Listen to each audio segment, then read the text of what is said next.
أعوذ بالله من الشيطان الرجيم. بسم الله الرحمن الرحيم. والذين اجتنبوا الطاغوت أن يعبدوها وأنابوا إلى الله لهم البشرى فبشر عباد. والذین اجتنبوا الطاغوت، وہ لوگ جو اجتناب کرتے ہیں طاغوت سے، ان یعبدوها، یہ کہ اس کی عبادت کریں، وانابوا الی اللہ، اور رجوع کرتے ہیں اللہ کی طرف، لہم البشرا، ان کے لیے خوشخبری ہے، فبشر عباد، آپ خوشخبری دیجئے میرے بندوں کو. والذین اجتنبوا الطاغوت ان یعبدوها وانابوا الی اللہ لہم البشرا فبشر عباد. یہ سورہ زمر ہے اور اس کی آیت نمبر 17. اس سے پہلے والی آیات میں اللہ رب العزت نے دو باتیں ارشاد فرمائی. قل ان الخاسرین الذین خسروا انفسهم واہلیہم یوم القیامہ، فرمایا وہ لوگ جنہوں نے اپنے آپ کو بھی اور اپنے گھر والوں کو بھی خسارے میں ڈالا، ان کے لیے دنیا آخرت میں خسارہ ہے. اور پھر کیا ہوگا؟ لہم من فوقہم ظلل من النار ومن تحتہم ظلل، ان کے اوپر بھی آگ ہوگی اور ان کے نیچے بھی آگ ہوگی، ہر طرف آگ ہی آگ ہوگی. اللہ تمہیں اپنے بندوں اس سے ڈرانا چاہتے ہیں تو اس سے ڈرو، یعنی اس آگ سے اپنے آپ کو بچانے کی کوشش کرو. تو ایک طرف وہ ہیں جنہوں نے اپنے آپ کو بھی خسارے میں ڈالا، اپنے گھر والوں کو بھی خسارے میں ڈالا، ہمیشہ ہمیشہ کی آگ کے اندر چلے گئے. فرمایا دوسرے لوگ وہ ہیں والذین اجتنبوا الطاغوت، جو طاغوت سے بچتے ہیں، طاغوت سے اجتناب کرتے ہیں. اب طاغوت کیا ہے؟ اس کے بہت سارے معنی قرآن پاک میں یہ جو لفظ استعمال ہوا اس کے کیے گئے ہیں. اس کا معنی جادوگر بھی ہے، اس کا معنی بت بھی ہے، اس کا معنی شیطان بھی ہے. لیکن اگر آپ سورۃ بقرہ کی آیت سامنے رکھیں، فَمَن يَكْفُرْ بِالطَّاغُوتِ وَيُؤْمِن بِاللَّهِ، جس نے طاغوت کا انکار کیا اور اللہ پر ایمان لایا، تو جو بھی چیز اللہ رب العزت کے مقابلے میں آئے گی اس کے انکار کا نام طاغوت ہے. ایمان ہم نے اللہ کی ذات پر لانا ہے. فَمَن يَكْفُرْ بِالطَّاغُوتِ، جو طاغوت کا انکار کرے، وَيُؤْمِن بِاللَّهِ، اور اللہ پر ایمان لائے. تو اصل چیز یہ ہے کہ وہ چیز جو اللہ کے حکم میں رکاوٹ بنے گی وہ طاغوت ہوگا، چاہے وہ شیطان ہو، چاہے وہ جادوگر ہو، چاہے وہ دنیا ہو، چاہے وہ مال ہو، چاہے وہ اولاد ہو، کچھ بھی ہے یہ طاغوت ہے. ہم نے اسے چھوڑنا ہے اور اللہ کی ذات پر ایمان لانا ہے. اَن يَعْبُدُوهَا، یہ کہ وہ اس کی بندگی کرے. ایک ہوتا ہے ملازم اور ایک ہوتا ہے غلام. غلام کے لیے عبد کا لفظ استعمال ہوتا ہے. اور جب فرعون نے یہ کہا نا تو اس نے موسیٰ علیہ السلام اور ہارون علیہ السلام کو کہا تھا کہ ان دونوں کی قوم ہماری عابد ہے. اب عابد اس معنی میں کبھی نہیں ہو سکتے کہ عبادت کرنے والی ہے. اس وقومہما لنا عابدون، یہ ہمارے عابد ہیں، تو مطلب کیا ہے؟ ہمارے غلام ہیں. عبدیت سب سے اس کا بڑا معنی یہی ہے کہ انسان ہر حال میں اپنے آپ کو تابعدار جانے. ملازم کو پتہ ہے کہ میرے اتنے گھنٹے، اس گھنٹے کے بعد وہ کسی کی بات نہیں سنتا، وہ کہتا ہے جی ملازمت کا ٹائم ختم. لیکن غلام نہیں کہہ سکتا کہ میرا ٹائم ختم، وہ 24 گھنٹے کے لیے غلام ہی ہے. جب بلایا جائے گا، جو کہا جائے گا، جیسا اس کے ساتھ ہوگا وہ سب کچھ اس نے کرنا ہے، چونکہ یہ غلام ہے. ہم اللہ کے ملازم نہیں، اللہ کے عبد اور غلام ہیں. جب ہم اللہ کے غلام ہیں تو پھر ہر لمحے ہم اس بات کے محتاج ہیں کہ ہم اللہ کا حکم مانیں گے، اس کے احکامات پر عمل کریں. لیکن آج ہم بھی اپنے آپ کو ملازم بھی سمجھ رہے ہیں کہ نماز کے وقت کا دین تو ہے لیکن دکانداری پہ دین نہیں ہے، باقی 24 گھنٹے کی زندگی میں کوئی دین نہیں. تو فرمایا طاغوت کا انکار کرے، وَيُؤْمِن بِاللَّهِ، اللہ پر ایمان. یہاں فرمایا اَن يَعْبُدُوهَا، یہ کہ ان کی عبادت کرے، وَأَنَابُوا إِلَى اللَّهِ، اور یہ اللہ کی طرف رجوع کرنے والا ہو، لَهُمُ الْبُشْرَى، اس کے لیے خوشخبری ہے. فَبَشِّرْ عِبَاد، میرے ان بندوں کو خوشخبری دیجیے. اب سوال ذہن میں آتا ہے کہ یہ کون سے بندے ہیں جو طاغوت کو چھوڑ دیتے ہیں، جو اللہ کی طرف رجوع کرتے ہیں، جو جن کو خوشخبری دی جا رہی ہے؟ کون ہے؟ فرمایا الذین یستمعون القول، پہلی بات جو سنتے ہیں، فیتبعون احسنہ، اور ان میں سے جو سب سے اچھی بات ہوتی ہے اس پر عمل کرتے. تو پہلا سننا اور دوسرا عمل کرنا، اور عمل بھی کس کا؟ جو اچھی بات ہے. میں عرض کرتا ہوں، اللہ نے ارشاد فرمایا، رخصت دی ہے کہ روزے کی حالت میں اگر تمہارا سفر ہے تو رخصت ہے کہ روزہ چھوڑ سکتے ہو. لیکن یہ پھر بھی احسن پر عمل کرتے ہیں، سفر کے اندر بھی روزہ رکھتے ہیں. اللہ نے اجازت دی ہے کہ تم نفلی عبادات بیٹھ کے کر سکتے ہو، لیکن یہ پھر احسن پر عمل کرتے ہیں، کھڑے ہو کر عبادت کرتے ہیں. اللہ نے رخصت دی ہے کہ ایک ایک دفعہ آزاد ہوئے جائے تو انسان کا وضو ہو جاتا ہے، لیکن یہ احسن پر عمل کرتے ہیں کہ اعضاء کو 3 دفعہ دھوتے ہیں. اللہ نے رخصت دی ہے کہ ایک نماز پڑھ لی ہے، تمہارا وضو ہے، دوسری نماز بھی اس وضو کے ساتھ پڑھ سکتے ہو، لیکن یہ احسن پر عمل کرتے ہیں، نیا وضو کرتے ہیں. اب جو بھی اس طرح کے آگے مسائل سارے آئیں گے تو فرمایا یہ احسن پر عمل کرتے ہیں. ایک درجہ ہے اسلام، پھر ایمان، پھر احسان. تو سب سے بڑا درجہ احسان، یہ احسان پر عمل کرتے ہیں. آج ہمیں ہر کام میں رخصت چاہیے، جتنی رخصت مل جائے اتنی آسانی ہو جاتی ہے. جبکہ صحابہ کرام کی شان یہ تھی کہ وہ احسن پر عمل کر رہے تھے، یعنی جو سب سے بڑا درجہ ہے اس پر عمل کرنا. تو رخصت نہیں، عزیمت پر عمل. جہاں رخصت کی بات آتی ہے رخصت بھی اختیار کر لیتے ہیں. جیسے فرمایا اگر کسی بندے کو مجبور کیا جائے کہ کلمہ کفر کہو، اور مجبور کرنے والا نقصان پہنچا سکتا ہے، تو اب رخصت ہے کہ یہ کلمہ کفر زبان سے کہہ لے. لیکن عزیمت یہ ہے کہ جان دے دے لیکن زبان سے ایسے کلمہ نہ کہے. تو فرمایا یہ لوگ کس پر عمل کرتے ہیں؟ عزیمت پر، احسن پر عمل کرتے ہیں. فرمایا ان کے لیے خوشخبری ہے، اولئک الذین ہداہم اللہ، یہ لوگ ہیں جنہیں اللہ نے ہدایت دی، واولئک هم اولو الالباب، اور یہی لوگ عقل والے ہیں. افمن حق علیہ کلمۃ العذاب، کیا پس وہ شخص جس پر ثابت ہو چکا ہے عذاب، افانت تنقذ من فی النار، کیا آپ بچا سکتے ہیں اسے آگ سے؟ جس بندے کے لیے آگ میں جانا لازم ہو چکا ہے کہ آگ میں جائے گا، کیا آپ اسے آگ سے بچا سکتے ہیں؟ تو جواب یہی ہے کہ اللہ کے سوا کوئی آگ سے بچا نہیں سکتا.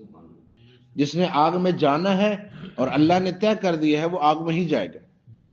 اب عبد مناف ان کے بارے میں اللہ نے طے کر دیا، نبی پاک صلی اللہ علیہ وسلم نے دعا کی، اللہ نے جواب دیا، ما کان للنبی والذین آمنوا ان یستغفروا للمشرکین ولو کانوا اولی قربا من بعد ما تبین لهم انہم اصحاب الجحیم. نہ نبی دعا کریں گے نہ ایمان والے دعا کریں گے جس آدمی کے بارے میں طے ہو چکا ہے کہ وہ جہنم والوں میں سے ہے، ان کی بخشش کی دعا نہیں ہوگی.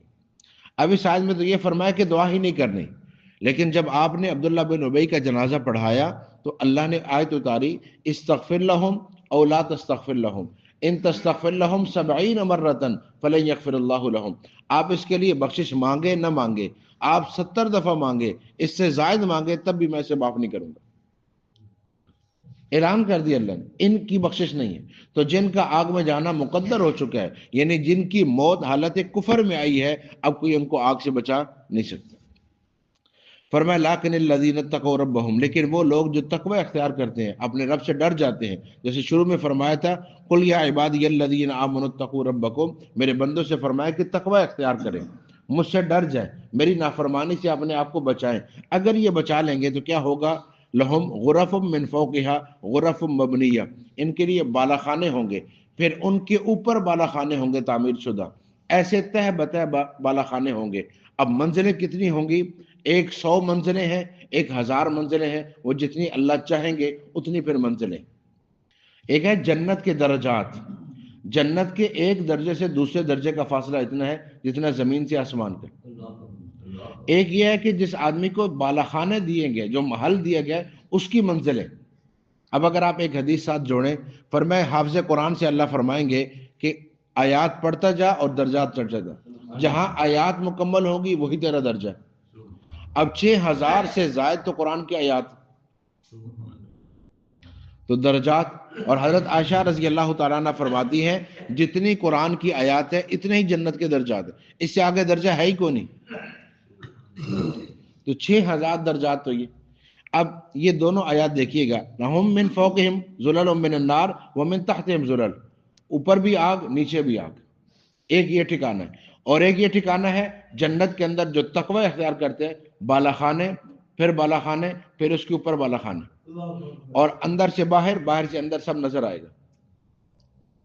جی یہ بالا خانے اللہ عطا کر رہے ہیں. فرمایا اب بتاؤ یہ ٹھیک ہے یا وہ کہ اوپر بھی آگ ہو نیچے بھی آگ ہو؟ یہ ان کو اللہ نے بالا خانہ عطا کیے. تجری من تحت الانہار، پھر ان میں نہریں جاری ہیں. وعد اللہ، فرمایا یہ اللہ کا وعدہ ہے، لا یخلف اللہ المیعاد، اللہ اپنے وعدے کے خلاف نہیں کرتا. اب یہاں تک تو بات یہ ارشاد فرمائی گئی کہ جو انسان تقوی اختیار کرے اور جو انسان اچھی بات کی اتباع کرے اس کا ٹھکانہ. پہلے یہ ارشاد فرمایا کہ جو اللہ سے ڈر کے نہیں زندگی گزارتا اس کا ٹھکانہ. اب اس سے پہلے جو اللہ ارشاد فرما رہے تھے کہ آسمان کو دیکھو، زمین کو دیکھو، سورج اور چاند کو دیکھو، رات اور دن کو دیکھو، اب وہی بات دوبارہ ارشاد فرما رہے ہیں، دوبارہ اس طرف لانا کہ غور تو کیا کرو کہ یہ احکامات کس ذات کی طرف سے ہیں. الم تر ان اللہ انزل من السماء ماء، کیا تم نے دیکھا ہے کہ اللہ نے آسمان سے پانی اتارا؟ اب اس پانی کا تعلق ہمارے ساتھ کتنا ہے؟ آپ دیکھیے سردی ہے تب بھی ہم دعا کر رہے ہیں کہ بارش ہو جائے، گرمی ہے تب بھی ہم دعا کر رہے ہیں کہ بارش ہو جائے۔ اب سردی میں بارش کیوں چاہیے؟ کہ خشک سردی ختم ہو جائے۔ گرمی میں کیوں چاہیے؟ کہ گرمی کا زور ختم ہو جائے۔ تو بارش ضرورت ہماری، پھر زمین کے لیے بارش کی ضرورت، پھر مطلع صاف ہونے کے لیے بارش کی ضرورت، آب و ہوا کے صاف ہونے کے لیے بارش کی ضرورت، اتنی ساری۔ یہ تو تمہیں سمجھ آیا کہ ہم نے دعا کرنی ہے کہ اللہ بارش اتارے، لیکن اس کو سمجھ کیوں نہیں آ رہا کہ یہ بادلوں کے اندر پانی اور ان کا چلنا ایک علاقے سے دوسرے علاقے تک، اور ایک قطرہ نہیں گرتا کبھی۔ کہیں دیکھا کہ بادل لیک ہوا؟ وہی بارش ہو رہی ہے جہاں اللہ چاہتے، اور جب ہوتی ہے تو پھر ایسا نہیں کہ اللہ وہ پانی اکٹھا نیچے پھینک دے، پھر اللہ ان کو قطروں کی شکل میں، اور ہر قطرے کے ساتھ فرشتہ، اور تو جب بارش آ رہی ہے اور اللہ سے دعا کر رہے ہو تو اس قدرت کو بھی تو دیکھو نا کہ اللہ کی کتنی بڑی قدرت، کہ لاکھوں ٹن پانی اس کے اندر ہے اور اللہ اس کو چلا رہے ہیں، اور کہیں وہ پانی گر نہیں رہا، اور جہاں اللہ چاہتے ہیں اور جتنی چاہتے ہیں بارش ہو رہی۔ ایک تو یہ ارشاد فرمایا فَسَلَكَهُ يَنَابِعَ فِي الْأَرْضِ، پھر اللہ نے اب بارش برسی ہے کسی علاقے میں، پانی پہنچانا ہے اللہ نے آگے، تو اللہ نے چشموں کا نظام کر دیا۔ دیکھیں نا جتنا پانی پہاڑوں پر برف کی صورت میں ہے، اگر یہ سارا پانی ہمیں دیا جاتا ہے کہ اپنا پانی خود سٹاک کر لو تو ہم کب تک حفاظت کر سکتے تھے؟ لیکن اللہ نے کیا بہترین انتظام کیا کہ پہاڑوں پر اللہ نے برف کی صورت میں اس کو جما دیا۔ اب جب ضرورت ہوتی ہے تو سورج کی تپش سے اللہ اس کو پگھلاتے ہیں اور آگے پہنچا دیتے۔ پھر پوری زمین میں نیچے اللہ نے پائپ لائن بچھا دی ہے پانی کی، جہاں سے چاہو نکال لو۔ تو حفاظت کا انتظام اللہ نے یہ کیا۔ فَسَلَكَهُ يَنَابِعَ فِي الْأَرْضِ، پھر اللہ اس کو چشموں کے ذریعے زمین کے اندر چلاتے ہیں۔ ثُمَّ يُخْرِجُ بِهِ زَرْعًا، پھر اللہ اس پانی کے ذریعے کھیتی کو نکالتے ہیں، مختلف الوان ہو، جس کے رنگ مختلف ہیں۔ اب آج کل سردیاں نا ماشاءاللہ، تو سبزیاں بہت زیادہ ہیں۔ آپ ذرا ایک دفعہ سبزی والی دکان پہ ان کے رنگ دیکھیں، گاجر کا رنگ، پھر مولی کا رنگ، پھر ساگ کا رنگ، جی شلجم کا رنگ، بینگن کا رنگ، یہ رنگ دیکھیں، پیدا سب زمین سے ہوئے، ایک ہی پانی، ایک ہی زمین، رنگ الگ، تاثیر الگ، یہ کہاں سے ہوا؟ اور جو ذائقہ اس پھل کے اندر، اس سبزی کے اندر ہے، نہ وہ زمین کے اندر ہے، نہ وہ پانی کے اندر ہے، نہ اس کی ٹہنیوں کے اندر ہے، تو یہ ذائقہ کہاں سے آ گیا؟ تو فرمایا یہ جب مختلف رنگوں کی چیزیں، اور یہ ساری اللہ نے انسان کے لیے پیدا کی، جو کچھ زمین سے آ رہا ہے سب کا سب انسان کے، ساری مخلوقات کھاتی ہیں، ان کے لیے چیزیں طے ہیں، یہ گوشت کھائیں گے، یہ سبزی کھائیں گے، جی انسان گوشت بھی کھا رہا ہے، سبزی بھی کھا رہا ہے۔ اللہ نے کیا کچھ اس کو عطا کر دیا؟ فرمایا مختلف الوان ہو، ان کے رنگ مختلف، ثم یہیج فتراہ مصفرا، پھر وہ جب پک جاتی ہے تو آپ دیکھتے ہیں خشک اور زرد، ثم یجعلہ حطاما، پھر وہ چورا چورا ہو جاتی ہے۔ ان فی ذلک لذکری لاولی الالباب، فرمایا عقل مندوں کے لیے اس میں بڑی نشانی ہے۔ اب اس میں نشانی کیا ہے تو وہ ذرا سمجھیے گا کہ اس کی نشانی ہے انسان کی زندگی کے ساتھ۔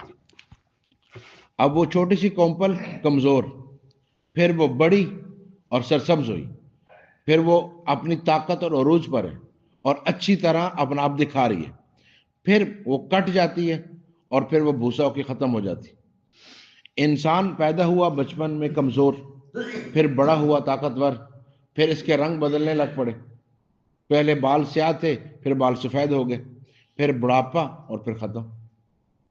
فرمایا جیسے اللہ، پھر اللہ دوبارہ اگلے سال یہی سبزی پھل اور ان چیزوں کو نکالتے ہیں۔ فرمایا ایسے ہی یہ جو انسان مر کے مٹی ہوا ہے اس کو اللہ دوبارہ زندہ کریں گے، یہ پھر اللہ کے سامنے آئے گا۔ تو ہر ایک چیز میں اللہ کی قدرت کی نشانی ہے۔ اللہ سامنے کی توفیق۔